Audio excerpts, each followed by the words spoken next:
Start. આ વર્ષે પહેલીવાર હિમાલયનો પ્રભાવ ઘટ્યો છે. એના કારણે સમગ્ર ઉત્તર ભારતને પહેલીવાર સૂરજની અગનઝાળ સહન કરવાનો વારો આવ્યો છે. અને કારણે હિમસ્ખલન થવા લાગ્યા છે. નદીઓમાં એથી ભર ઉનાળે પૂર પણ આવી શકે છે. કુદરત ગુસ્સે છે. તેને જાણવા માટે કોઈ જ્ઞાનની જરૂર નથી, કારણ કે સમગ્ર વિશ્વના ખગોળશાસ્ત્રીઓ દાયકાઓથી ચેતવણી આપી રહ્યા છે કે પૃથ્વીનું વાતાવરણ ઝડપથી બગડી રહ્યું છે. વૈજ્ઞાનિકો એવા કારણો પણ સમજાવ્યા છે શેના કારણે પૃથ્વીનું વાતાવરણ બદલાઈ રહ્યું છે અને શેના કારણે ચક્રવાતી તોફાનો અને અતિશય વરસાદ અથવા દુષ્કાળની આવૃત્તિ વધી રહી છે. પરંતુ ન તો વિશ્વની રાજકીય નેતાગીરીએ આ અંગે પૂરતી ગંભીરતા દાખવી છે કે ન તો વિશેષાધિકૃત વસ્તી સંવેદનશીલ બની છે. વિકસિત દેશો કાર્બન ઉત્સર્જન ઘટાડવા માટે સતત પગલાં લઈ રહ્યા છે અને સ્થિતિ એવી છે કે માત્ર એક વર્ષ પહેલાં જ સંયુક્ત રાષ્ટ્રસંઘે કહ્યું હતું કે 1997 અને 2022 વચ્ચે માત્ર યુરોપના ગ્લાસિયર્સમાં લગભગ 880 ક્યુબિક કિલોમીટર બરફ પીગળી ગયો છે. પેરેગ્રાફ. હવે જ્યારે કટોકટી ઘર આંગણે છે, ત્યારે પર્યાવરણને બચાવવા માટે યુદ્ધના ધોરણે પગલાં લેવામાં આવશે તેવી હજુ કોઈ નક્કર ખાતરી નથી.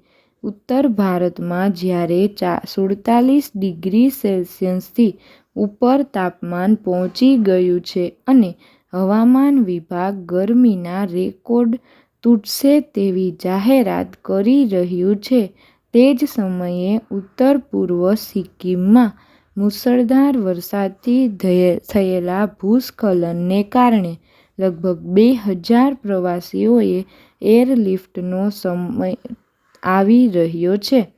ભૂસ્ખલનને કારણે નેશનલ હાઈવે 10ને નુકસાન થવાને કારણે બંગાળ અને સિક્કિમનો રોડ કનેક્ટિવિટી તૂટી ગયો છે.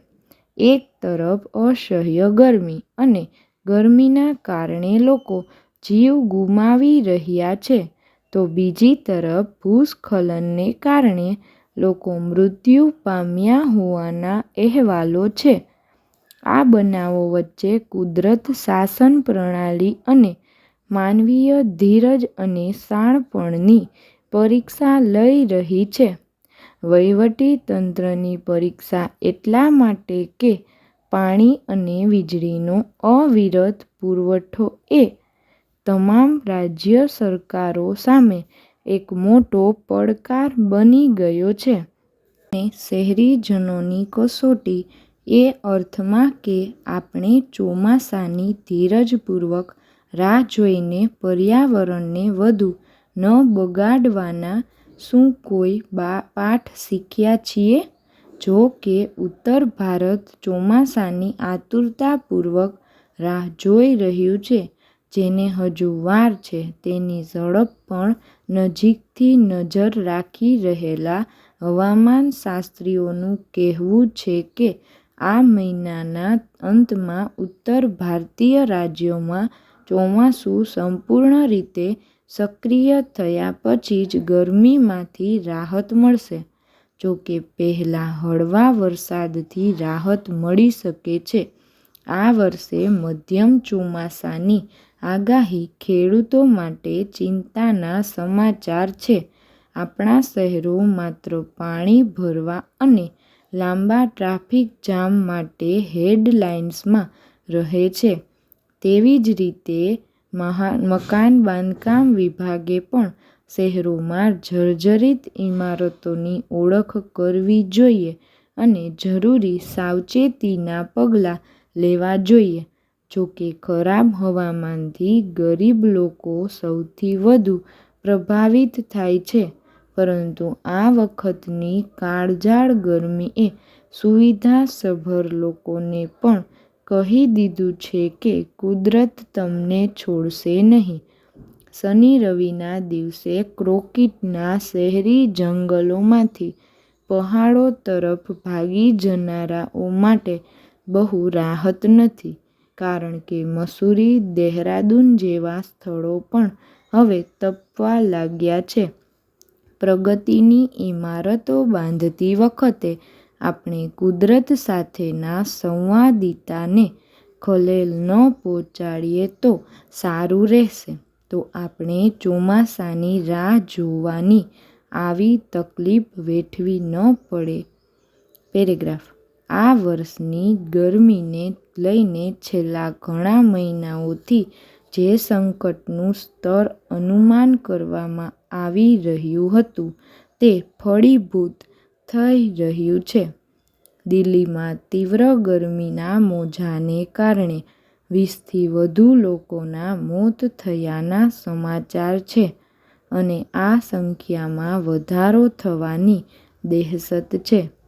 સૂર્યની ગરમી સહન કરવાની મર્યાદા વટાવી ગયા બાદ જે લોકો બીમાર પડીને હોસ્પિટલમાં દાખલ થઈ રહ્યા છે તે દર્શાવે છે કે આ ગરમી તેમના પર છેલ્લા ઘણા સમયથી વધુ અસર કરી રહી છે. જોકે આ વખતે દેશભરમાં જે તાપમાનનો અનુભવ થઈ રહ્યો છે તે ચિંતાજનક છે, પરંતુ દિલ્હીમાં લઘુત્તમ તાપમાને છેલ્લા 55 વર્ષનો રેકોર્ડ પણ તોડી નાખ્યો છે. પેરેગ્રાફ. હરિયાણા રાજ્ય પ્રદૂષણ નિયંત્રણ બોર્ડે રાજ્યના મુખ્ય પ્રધાન નાયબ સિંહ સૈનીને જાણ કરી હતી કે દિલ્હીથી આવતા યમુનાના પાણીમાં રોજ 211 મિલિયન લિટર એન્ટ્રીડેટ શુદ્ધ કર્યા વિનાનું પાણી છોડાય છે. આ અહેવાલ ચોંકાવનારો છે. હરિયાણાની સરકારે યમુનાના પાણીને શુદ્ધ કરવા ખાસ બજેટ ફાળવ્યું છે.